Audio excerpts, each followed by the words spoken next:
Buen día, buen día, buen día, buen día a todos. Buen día a todos porque en realidad esto es un milagro. Que yo esté en San Marcos Sierras, noroeste de la provincia de Córdoba, en mi estudio, en mi casa y transmitiendo para la mayoría de las radios nacionales del país.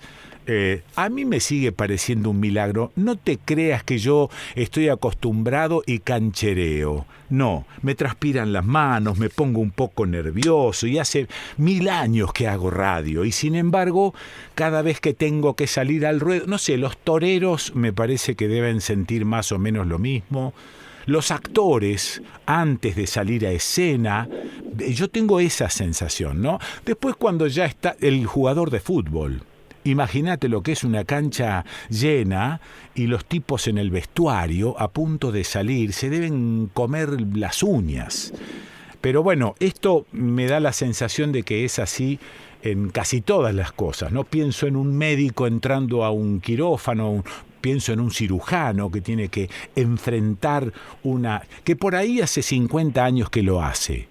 Pero me da la sensación de que cada vez que va a entrar le pasan las mismas cosas. O le duele la panza o alguna cosa le pasa. Bueno, buen día, buen día, buen día a todos. No se crean que esto para mí es... No, tengo que concentrarme un poco, cosa que resulta absurda a esta altura de la soirée. Pero bueno, acá estoy. Mi nombre es Enrique Raúl Pessoa, Quique Pessoa. El otro día quisieron poner Enrique en alguna parte y yo... Hace tanto tiempo que no uso ese nombre. Hace mucho que no lo uso. Mi vieja me decía Enrique, mi hermana me sigue diciendo Enrique, pero van como desapareciendo los que dicen Enrique. Libreta de enrolamiento 8.100.000... 8 millones, boludo, no había nadie en este país. ¡Qué maravilla, 8 millones! Bueno, me guardé la libreta de enrolamiento, no te conté. Sí, dije que la había perdido, mentí porque me la quería guardar. Estoy ahí en la fotito, no tengo barba, un niño, vea, debe haber sido en el 68, 69 esa foto. Recuerdo que estaba todavía en el colegio Nuestra Señora de Luján de los Hermanos Maristas, en Luján, provincia de Buenos Aires, que se hizo, a ver, espérate, porque se hizo una especie de recepción, no sé para qué día, pero estábamos todos formaditos y vino Onganía. Y Onganía, con la mano enguantada, me dio la mano y yo le di la mano a Onganía. No, a veces no puedo creer en mi pasado. Le di la mano a Onganía. Bueno, esto me lleva a pensar, porque quiero charlar con alguien que está especializado en estos temas a medida que me voy arrimando despacito. Onganía, Lanuse, los gobiernos militares. Recuerdo que empecé a estudiar medicina y no sé quién estaba, pero había un milico. Seguro que había un milico. Me llevaron en cana porque, no sé, no queríamos entrar a clase. Viste que las universidades tienen la Policía Federal porque es un territorio federal. Bueno, y yo estaba allí en la veredita esperando un bondi y se me pararon 2 monstruos al lado, uno de cada lado, y me dijeron, vas a acompañarnos. Y dije, ¿cómo no?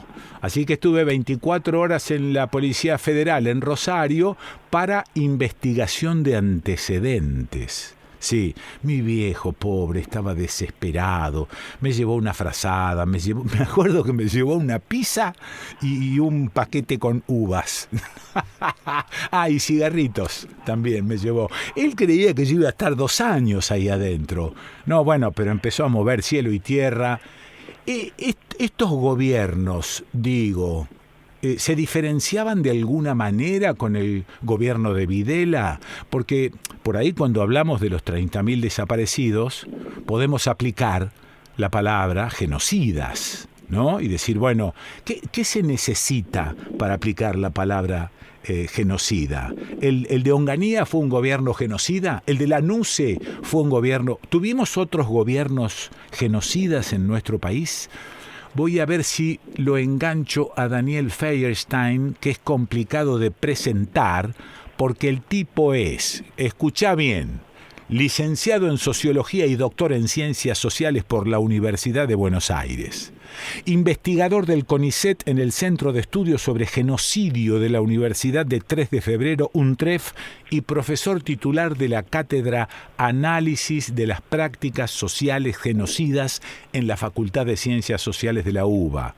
Es juez del Tribunal Permanente de los Pueblos desde hace una década, participó o presidió las sesiones sobre Sri Lanka, Myanmar, México. Además es consultor de las Naciones Unidas para temas de genocidio, derechos humanos y discriminación. Entre sus libros más recientes se cuentan El genocidio como práctica social, 2007, Memorias y representaciones, 2012, Juicios, 2015 e Introducción a los estudios sobre genocidio, 2016. Decime vos si voy a encontrar a alguien mejor para preguntarle qué cuernos es el genocidio y si estos generales que estuvieron en el poder en nuestro país fueron o no fueron genocidas. Daniel Feierstein, ¿estás por ahí? Aquí estoy, Quique. ¿Cómo estás? Buen día. No, quería antes de saludarte, presentarte de esta manera, porque si no siempre nos quedamos rengos. Bueno, muchas gracias. Bueno, esto, ¿no?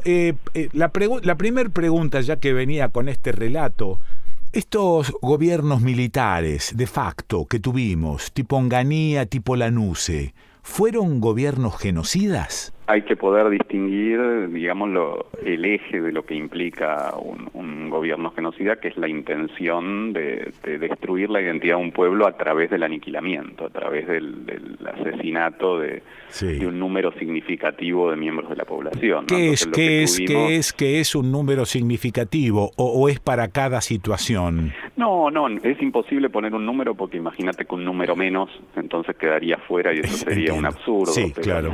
Sí que hay una intención de aniquilamiento, que hay una intención de asesinar gente. Eso.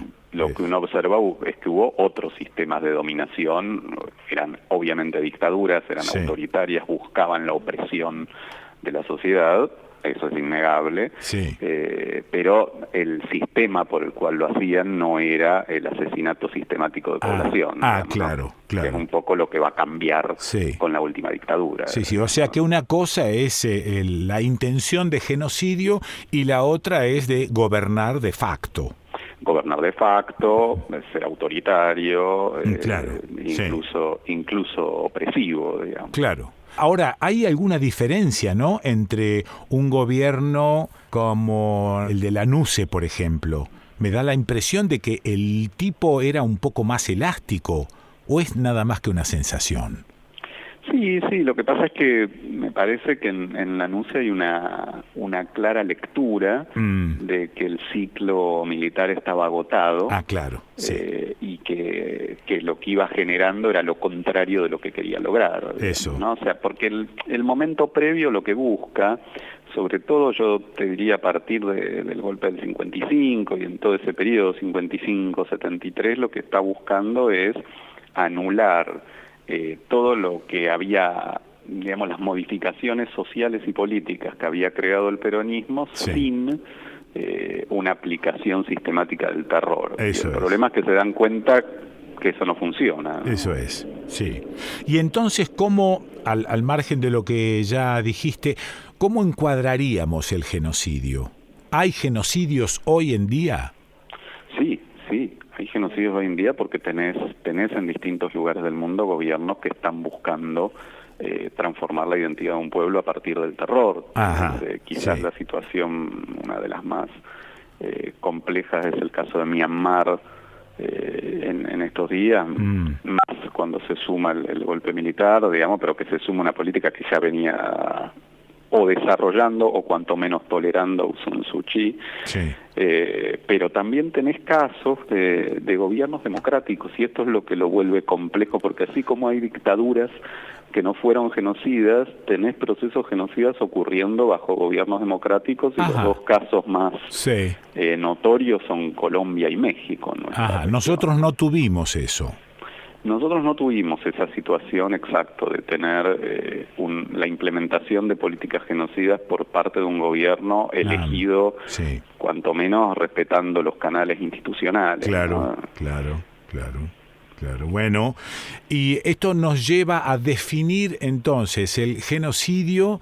Repetime, por favor, lo que dijiste al principio. ¿Cómo lo definirías? Y es el intento de destrucción de la identidad de un pueblo a través del aniquilamiento de una parte de la población. ¿Y hay otros sistemas de aniquilamiento de identidades que no sean genocidio?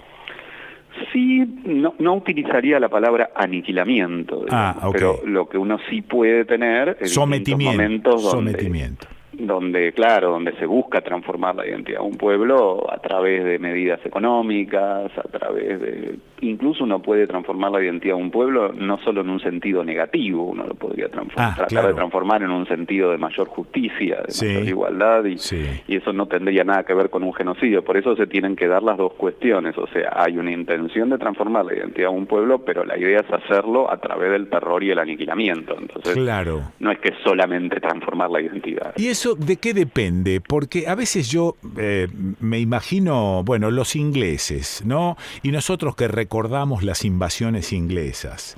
Y nosotros que por ahí empezamos a hablar del aceite hirviendo desde las terrazas y cómo lo sacamos cagando a los ingleses. Y nos parece que fue una gesta heroica. Los ingleses hicieron una comprobación, se retiraron y después intentaron otro tipo de invasión con éxito, que es la invasión económica y la dependencia económica, y ahí tuvieron éxito. Exacto. Y por eso digo que en general el genocidio ocurre cuando otros modos de transformar la identidad de un pueblo fracasan. Por eso decía que en el 55 el objetivo era decir, bueno, va a alcanzar con un golpe militar y la proscripción del peronismo. ¿No? Esto es lo necesario para transformar la identidad del pueblo argentino y para, podríamos decir, dar por tierra con alguna de las conquistas que se habían logrado. Y lo que se va a encontrar, no solo con respecto al peronismo, sino a muchas fuerzas que no eran peronistas, pero que participaban de esa lógica de cambios, que va a generar lo contrario, que como no se hace de la mano del terror y del aniquilamiento, lo que produce es que la sociedad se radicalice cada vez más.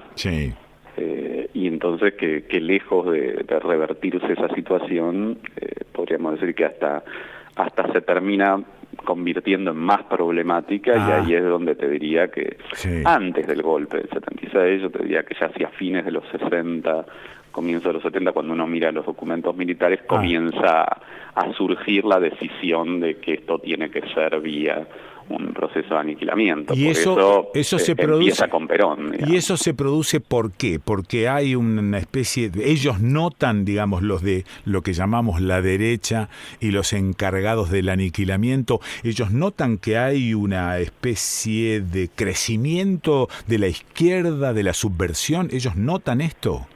Sí, no solo de la izquierda o de la subversión, sino que no hay posibilidad de imponer esas transformaciones tanto económicas como sociales. Empieza a haber mucha resistencia, y que es un poco lo que va a pasar hacia fines de los 60, esto es que estas medidas permanentes de ajuste que buscaban transformar la distribución del ingreso de una manera muy feroz, empiezan a encontrarse con la resistencia del pueblo argentino, y empieza a haber desde el Cordobazo hasta las rebeliones en las distintas ciudades argentinas, que es lo que lleva a que tanto Onganía como Levingston se tengan quiero de poder. Y cuando mencionabas a Lanusse, y es interesante, Lanusse es el que va a percibir que ese recorrido iba a llevar al fracaso y a radicalizar cada vez más la situación, y entonces él lo que ve que lo único que puede destrabar todo ese escenario es el retorno de Perón, ¿no?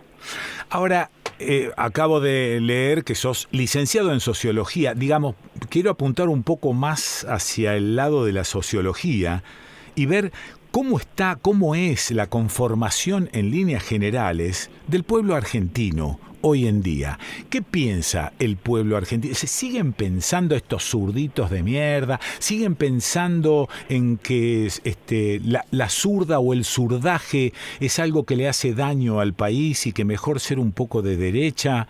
¿Cómo ves esto?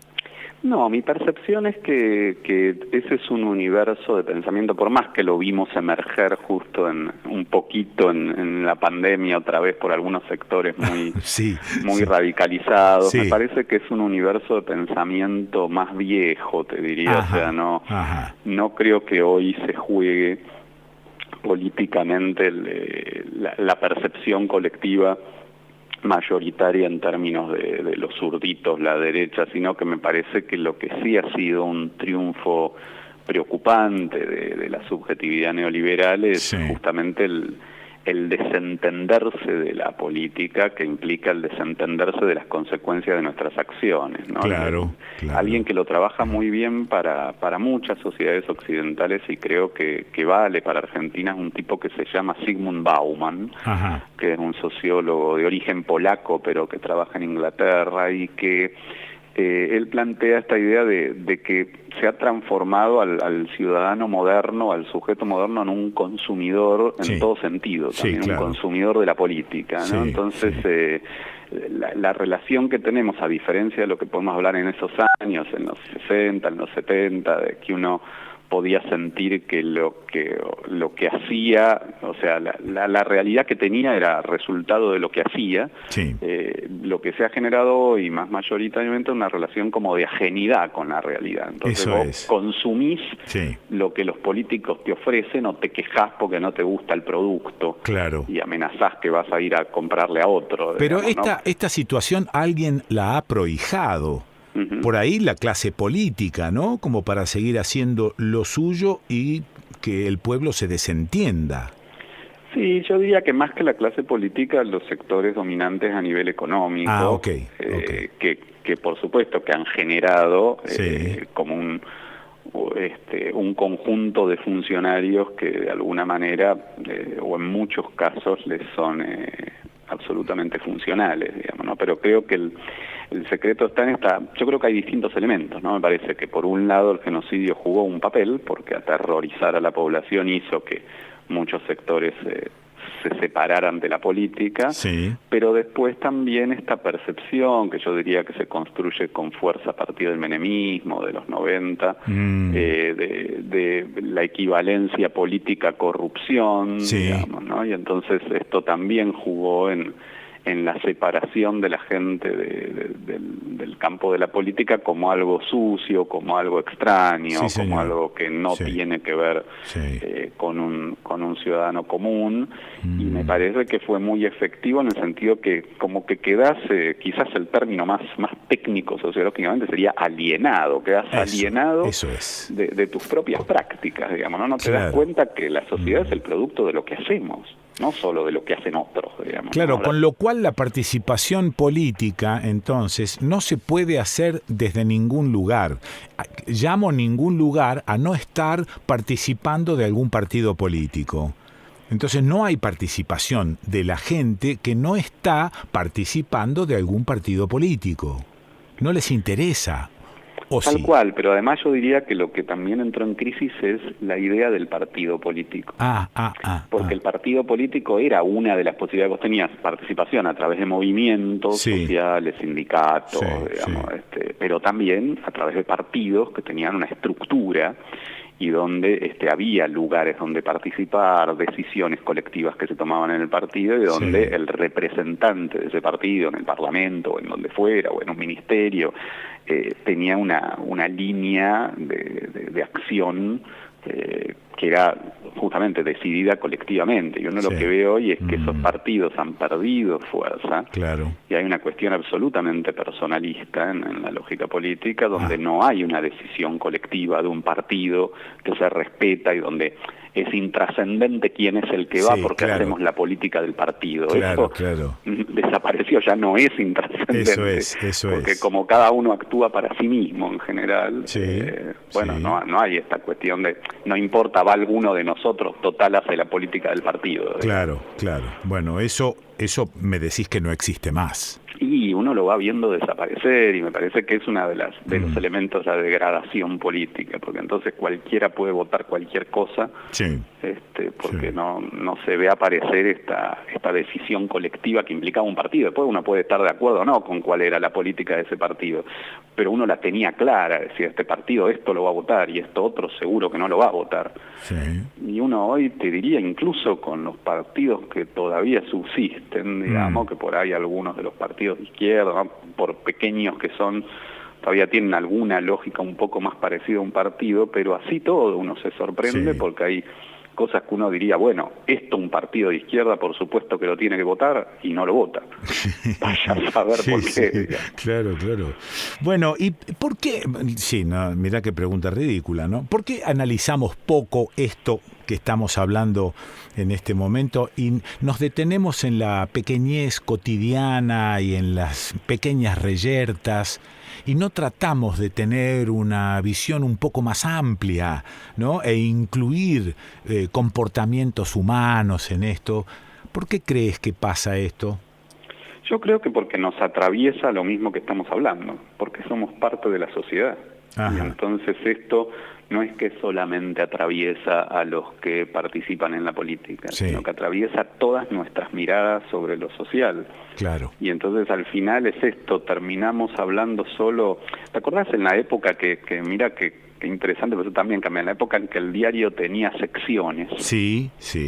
Que era más interesante para poder seguir un poco el desarrollo de la información sobre la realidad. Sí, había analistas y no solo cronistas. Tal cual, y analistas por área, digamos, porque se especializaban, era periodismo especializado. Eso no está más. Claro, y eso no está más, y uno diría que si tuviéramos que decir, bueno, ¿de qué sección hablamos hoy? Diría que estamos hablando siempre, bueno, en los diarios se llamaba espectáculo, yo diría que farándula más o menos. Farándula. Parece que todo fuera eso, no solo en un diario, sino en cualquier otro medio, ¿no? Estos paneles de discusión televisiva donde no tenés a nadie especializado en nada, y todos opinan de todo, pero con esta lógica farandulesca, que un poco vos decías, o sea, si si el otro, si se enojó, si le dijo, si Cristina, que si Macri, como si todo pasara por la personalidad de la gente, y no por la los proyectos políticos. Y la pequeña coyuntura del momento, ¿no? Bueno, Daniel, gracias, porque echamos una mirada de conjunto. En realidad yo te llamé para hablar sobre genocidio, pero, viste, terminamos con munición fina, digamos, para un tipo que usa una escopeta. No está tan lejos. No está, ¿no? No, bueno. Hay una introducción a los estudios sobre genocidio, libro que se editó en 2016 de Daniel Feierstein. A quien le interese, que lo busque. Daniel, te agradezco mucho este ratito, Y que gracias a vos. Bueno, abrazo grande. Un abrazo. Bueno, lo escuchaste a Daniel Feierstein. Aquí, ¿dónde? En Estudio País.